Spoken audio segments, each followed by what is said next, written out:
Mel, like I said offline, this could be a really funny show with Joe coming back from Europe just yesterday. So, Joe, you're a little jet lagged, you're a little off. I'm kind of intrigued to see what happens during this interview, but I think you're still going to be Uh-oh. on your A game. If it's Joe Rando that I know, you're going to bring it. And so, Mel, we're so excited to have you here today. I'm excited to see which version of Joe I get to meet. So hey, let's do it to it. Me too. So, Joe, don't disappoint. This could be really Uh, funny. yeah, I've never been known for somebody to do well with a lack of sleep, but let's see how it goes. Let's do this. Mel, we were so interested in having you on this show because you basically help solopreneurs honor their lives and kind of become the architect of their own success. And you do this through like traditional means and traditional tools for people, but you also do it through what you like to call human design. And Joe and I were like, what is this? It sounds so intriguing. So can you just live in and just let us know what human design is? So what human design is a combination of astrology, I Ching or I Ching, depending on the pronunciation, Kabbalah, chakras, and quantum physics. And what it does is it shows you basically your energetic blueprint. It's also coined as the science of differentiation. It shows you not only your energy capacity, but also how and where you make decisions. What are the best ways for you to sustainably create what you want to create? And it's a foundation that was given to you at the moment of your birth. So for those who have kind of heard about it or kind of not, the best way to find out what your human design is many free charts out there. You just need to know your birth dates, time, and location. And I love it as an entrepreneurial standpoint because we are so overwhelmed by everything that we think we need to do in order to create what we want. And a lot of us don't really have that true connection to ourselves. We like to do, and by we, I mean me, because this is coming from my personal journey, we tend to lean towards that copy and paste lifestyle of just tell me what to do and I'll do it. And we run into spaces where we feel uncomfortable or things that are asked of us that just don't feel what I say is profitable. And when I mean profitability, I come from a 3-point stand with that. So that's mentally, emotionally, and financially. And what human design does is it gives you the validation, the confirmation of who you are and how you are designed to create what you want.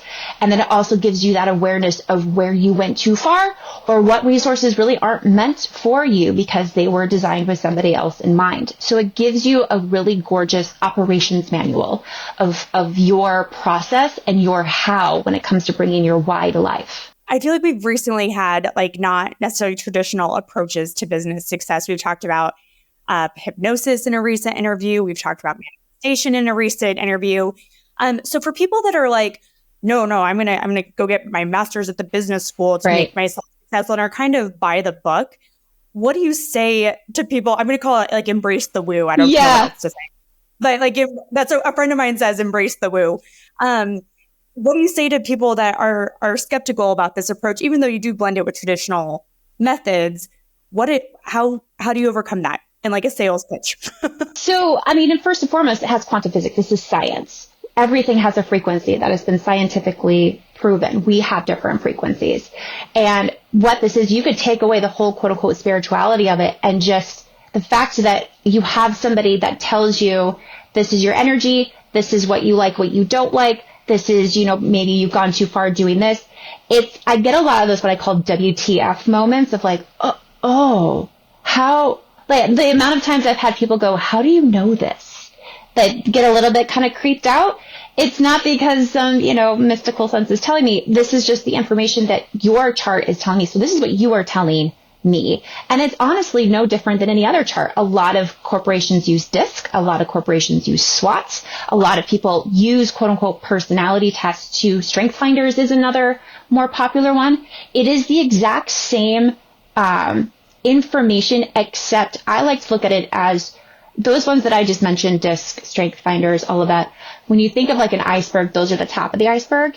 That bottom that nobody sees, that's human design. That is why you got what you got in Strength Finders. And that is why you got what you got in all of these other personality tests.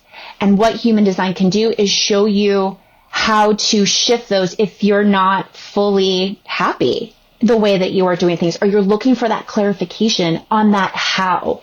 We talk so much about our why. Simon Sinek has coined that beautifully, and I love that. But what we don't have a lot of information on is our own individual how. And that's what human design gives you that clarity on. So you can take away all of the other stuff, but if you take that information of, oh, yeah, I do get tired after 2 p.m. or yeah, I do like to do multiple things at once and I keep getting chastised because, I'm supposed to niche down. It's that confirmation of, no, if you're this certain design, you can do multiple things at once. Let me show you how to do that. You talked about, I think, 4 different components, 3 of which would be considered more, I'm going to say more spiritual, and then quantum mechanics.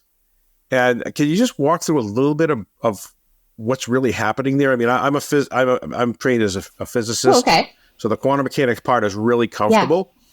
Yeah. The rest of it, not comfortable at all. So maybe help me, the left brain scientist, understand how this is tying back to first together, and then maybe how that then applies to the real world. Absolutely. So as I mentioned before, with the quantum physics, that shows the frequency. So when you are the time the time of your birth and the location, the planets are in certain areas, right? So and with that, we have seen in science that shifts the frequency in the world, that shifts, we've got the moon that pulls away the tide. We see how planets and where those are aligned mess with, you can say, the frequency of the earth. I'm sorry, can you maybe just help me? So frequency of what? What frequency of radio waves, of light waves? So, yes. So there's, in nature, right? So it's people who have put the car battery or the microphone to pieces of mushrooms or fungus, they can actually hear a tone from it. And when you have, so that's kind of where the chakras come into play is inside of us, we have certain frequencies and each part of our body resonates with a frequency. And that has been proven in many scientific studies. So I understand now. Yep. So what that frequency does is it sets the tone of our energy levels. And so that's where the science comes in of, yes, we also tack onto astrology and, as I mentioned before, I Ching as well as the Kabbalah to give us more information. But where that baseline lies is where was everything set when we were born, because that is now a set energetic frequency that we work with that we're not always necessarily in tune with or understand. So I even equate it to, sometimes when people are in different environments, they feel different. That's because your body either kind of resonates with the frequency of that space or you don't. Whether you are aware of it or not, you feel comfortable in certain spaces and comfortable with certain people. And it's because of that frequency that you are resonating with subconsciously. And so it's a lot of those subconscious information that we don't know. We just chalk it up to, oh, it's outside of my comfort zone. I'm just uncomfortable, or they're just creepy, or this doesn't feel right. To, oh no, that's because my frequency resonates more with this decision or in this space or in this process. And when we have that information, then we can make better decisions, more profitable decisions, mentally, emotionally, and financially, because we understand why we feel the way that we do and we have a vernacular to it. Does that help? It helps me understand. Yeah, I understand more about the whole electrical impulses and the plants and people and all that. Yeah. So yes, thank you.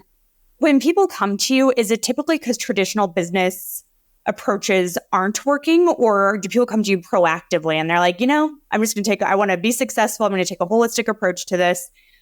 Or is it kind of a mix? It's definitely a mix and that's why I talk about it as much as I do, because a lot of entrepreneurs and people in general don't understand that there's a tool like this out there. And when I meet the people who are not quote unquote spiritual or not quote unquote woo woo, and I talk to them about how this can just logistically help them, and then we spend time together or they have their first reading, all of a sudden they go, I didn't know this is what I was looking for. I was trying to read this book, or I was trying to get this funnel, or I was trying to do this more traditional thing, and I never understood why nothing stuck. this is why, this is what I was looking for. Or I have people who have, never felt seen or heard or understood in spaces as an entrepreneur. These are my misfits. They don't want to be told what to do. They keep getting chastised for the way that they want to do it, but they don't have the confidence or the vernacular to explain why they do what they do. And then they start second guessing themselves and they lose that trust in themselves. So this is why I really am so vocal about human design, because again, whether you are quote unquote spiritual or not, it's information. It's foundational information on you that you can apply as you see fit. There's no rules to it. There's no guidelines to it. It is just understanding what your best practices are so you can just feel more successful, quote unquote, and sustainable as you move through, kind of this mad dash space that is entrepreneurship. Yeah, it's so wild. Well, so for people that are listening that are like kind of teetering, like I will embrace the spiritual side of things and all of that, but I also am like very logical. What kind of success stories have you seen come out of your approach? Like how have people become more profitable in those three areas? So there's several of them. I would say from one of my clients' perspectives, I worked with this amazing woman, Dee, for 2 years, and she was in what I like to call a hallway space. So we talk a lot about the doors of opportunity, but hardly is talked about are the hallways in between. And those hallways or transitional points are where I love to support people, because they're either coming from corporate into entrepreneurship, or for Dee, it was a company that she built for 7 years and was now no longer loving it and realized she actually never really took the time to figure out who she is inside of her business. She just went for it and started doing the traditional things and kind of lost herself along the way. And my favorite thing to have watched her throughout the 2 years that we worked together, and even beyond because we've kept in touch, is going from this very, I wouldn't say timid because she's not a timid person, but kind of sidestepping or second guessing constantly. Well, this feels good, but I've been doing this, or I want to do this, but I keep being told I need to be here. And when I started helping her explore inside of her human design and guide her with it in mind, along with plugging in those traditional tools that worked well with her, as well as show her how to customize what she already has to this new information, her business has just exploded. I mean, this woman is traveling everywhere. She has created an offer that nobody else does, that does combine more of a quote unquote spiritual / mindset space with structural when it comes to team building, when it comes to aligning your C-suites, when it comes to, more than just culture and people's corporations.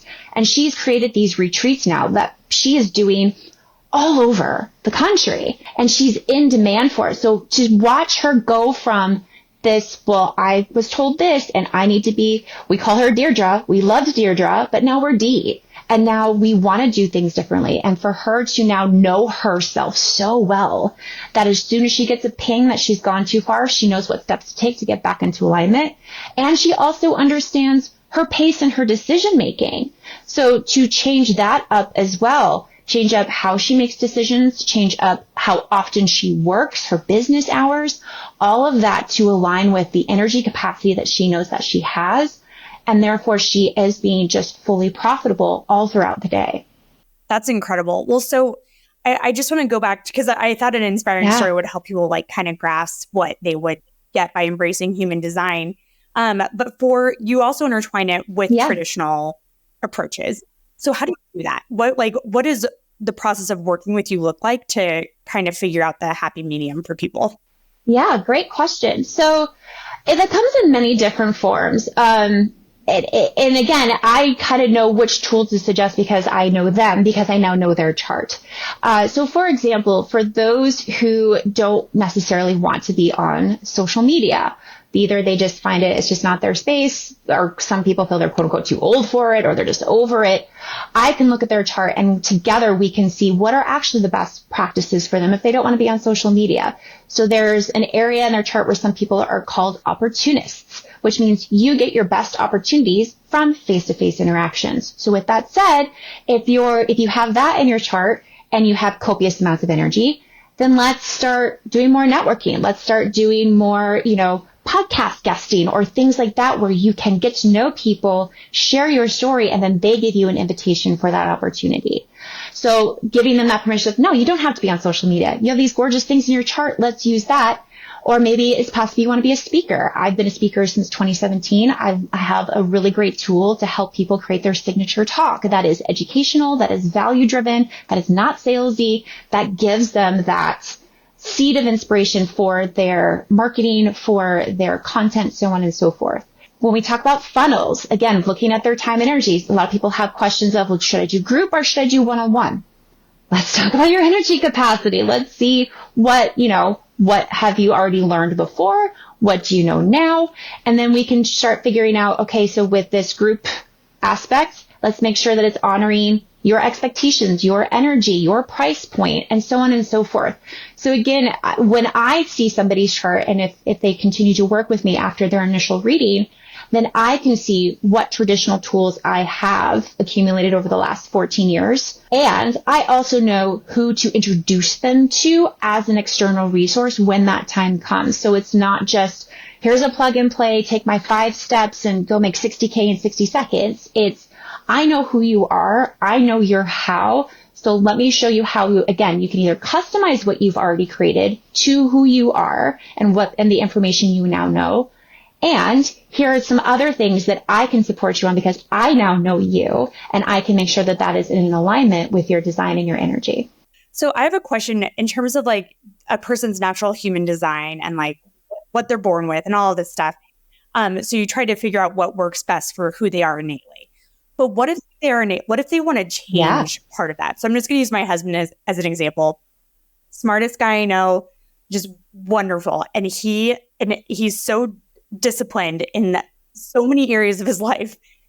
He cannot become a morning person. He has tried everything. He's tried going to bed early. He's tried everything under the sun and cannot do it. And it drives him crazy because he wants to be a morning person so badly. He wants to get up, ride his bike for an hour, enjoy breakfast with the family before he gets on his laptop. He just can't do it. So there's just like that ingrained part in him that he can't shake, but he wants to. So how do you want to change who they are naturally? How do you approach that? That's totally hopeless. Yeah. Honestly, I would start with that. Like, you have tried and you have tried and you have tried. And I think that's another thing that's kind of ingrained in our heads. There's the miracle morning that's, successful people make their bed in the morning. I have never made my bed in a day of my life and I'm doing just fine. I just happen to be a morning person because that's when my energy is the most potent. So I would lovingly tell your husband that, look, I appreciate your intention behind this. So let's take that same intention and let's attune it to when the best time is for you. So if you're a night person and you want to spend time with your family and you want to spend time with your kids, there's dinner, there's bedtime, there's maybe activities that you can do in the evening, and just give yourself that permission to be like, look, I'm not a morning person, and learn to be okay with that because everybody has a different energetic pattern. I even say that to my clients who are night owls who are trying so hard to keep traditional business hours. Don't. Your clients, if they're your ideal clients, will be okay with the timing that you have. If you are the most creative, like Dee, going back to her, I get Voxer messages from her at 3 a.m. because that is when she is just the most muh. And I love that for her because she has that space with me where she can just verbalize everything that came to her at 3 a.m. She can fall asleep. And then when I wake up, I can verbalize to her. And then when she wakes up, she can get that information, but she knows that it's out there. And by honing in on that and just being excited about that, that's the joys of being an entrepreneur, is that you can, you have full say on how you spend the time that you have. And so if your office hours are from 2 p.m. to 10 p.m., beautiful. Or if you know that you are the most energetic in the mornings, how can you put a boundary around that? For me, I wake up at 5 a.m. Am I crazy? Maybe, but I'm also a morning person. And so that is a non-negotiable for me. So I never berate anyone and I hear this a lot of, I know I should do this. Mel, I know I should. Like, who says who? If your intention is you want to spend more time with your family and you want to be able to be a part of things, then take that intention, match it to when you actually have the capacity for that, and make it a non-negotiable. All right. I'll tell them. I was kind of hoping you would tell me that I could have some help in the mornings with the kids, but I know, I'm sorry. I wish I could. You didn't have help at dinner and bedtime. So I mean, yeah, somebody's got to help at bedtime. He's so great with the kids. He definitely pulls his weight. I know some kidding, but that's good to know because I have told him, because I think you also hear like successful people, like you were saying, make their bed, get up, and he's in that phase of life where he's like working hard and all that stuff. And so I think he wants to fully optimize that, but the morning side just isn't there. Just off topic, but it's called the chronotype, and it's basically built into you. And there's a scientist, and he has a master class that's really great if you have a master class on sleep. And he talks about the chronotypes and the different kinds of people, and I don't think there's much you can do about it. I mean, if you're lactose intolerant, right? You can't fix it with attitude. Yeah. So I think this is similar. You can eat the cheese and be miserable, or you can just not eat the cheese. Well, Mel, this is just so intriguing to me. I feel like through all these, Joe, like I was saying, these recent episodes, I just feel like we're kind of opening the minds of a lot of people. They can decide if it's right for them. They can decide if it's not. When people come to you, what are common problems people have that you help them overcome, that you see time and time again? I mean, the number one is just that overwhelm and overextension of just, again, they're shooting all over themselves. Like, I should be doing this. I should be doing that. And nobody has taken the time to tell them, no, you shouldn't. Because, and not even from, because you hear a lot of quote unquote coaches in this space, like, I have the problem, I have the solution, like, you just have to do these 5 things, which I mentioned before. And it's more than just that. It's more than just what are the things you should be doing. It's why are you doing the things that you're doing? How would you like to be doing the things that you are doing? And again, giving yourself that permission to go, oh no, I know I'm feeling a little bit guilty that I'm not on social media. However, I also know that if I do 3 virtual coffees this month, that all of a sudden just puts the work out there for me, and I don't have to think of content. I can just be me, and then people just kind of preach for me, right? And so it's adjusting those foundations that we are taught. So when we get that information of our energy starts and stops, that it automatically starts initiating boundaries. That helps us have a conversation about automation. What are the simple, lovely ways that we can start adding into your business to protect this time and energy that you have? And also just, again, giving them that vernacular of, not that anybody really asks, why are you saying no, but to tell yourself why you're saying no. A mentor that I was blessed to work with for over a year, John C. Maxwell, has a quote that says, you have to say no to the good in order so you can say yes to the best. And it's that best that we need to understand what is ours, because it's not for everyone. So it's definitely the overwhelm. There's some people who have what I call corporate PTSD, where they just thought they could copy and paste what they did in their corporate lives and they put it into their entrepreneurial lives and it would magically work, and not understanding that usually doesn't happen. So how do you understand who you are and how? Again, it's the how. How do you want to run your business and your daily life? Because this is yours. There's nobody looking over your shoulder. Unless you have like a partner that's, hopefully lovingly supportive about that. But there really isn't anybody who's checking in on you at the end of the day. So how can you create a routine? How can you create a quote unquote strategy that is, again, sustainable for you, for your energy, and for what you want to create? So I would definitely say, again, the overwhelm and overextension is one. Corporate PTSD is another. And just full on transitional spaces. They've owned their business forever. They want to start something new. They've never owned a business before. Now they want to be an entrepreneur. So connecting with themselves when that comes forward for them, there's no sooner or later. Whenever that, happens for them, then again, it gives them just that confidence, that trust in themselves that can only be taught by understanding yourself better. Well, listeners, if this sounds like you, definitely consider this different approach to setting up your business. Mel, this is so interesting. You help people find success in all areas of their business and their personal life as well. So we ask, what is your favorite quote about success? My favorite quote is from Brendan Bouchard that I quote all the time. I'm surprised it's not tattooed on my body, which is the little things you do every day that make the biggest difference. And I love that quote because it reminds us that there is a pace to this. It is not a one-trick pony. Nobody is ever an overnight success. And if you really want to make this sustainably successful, it's those little things that you do for yourself and how you do them for yourself that is going to create that for you, even in a way to where then you just stop thinking about it. The analogy he uses that I love is like when you're pushing a dead car and you're wondering how can one person push this, gazillion ton car, but it starts that little bit and then you get traction and then you get and all of a sudden then the car just goes and you don't even have to push it anymore. And that's what I believe human design really helps you do, is understand that pace for yourself and that bit by bit. So you attach yourself to those little things that make such a big difference. Such great advice. Well, Mel, if people are intrigued by human design and want to know more, where can they find you? Absolutely. So I love a good virtual coffee. I love answering questions. So if you're no pressure, no sales pitch whatsoever, if you want to spend 30 minutes with me complimentary, just head to virtualcoffeewithmel.com, or you're welcome to check out my services on my website, melmcsherry.com, or connect with me on LinkedIn, Mel McSherry. Easy enough. Well, thank you so much for coming on the show today.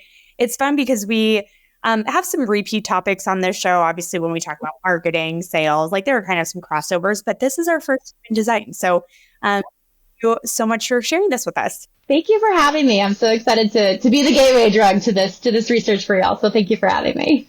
Well, and listeners, thank you so much for tuning in. Watchers, if you're looking on YouTube, as usual, we love that you're here, but we would also love that 5-star review. So you know the drill. If you could do that, subscribe on YouTube, subscribe on your favorite podcast channel. We would so appreciate that because we love putting on this kind of content for you.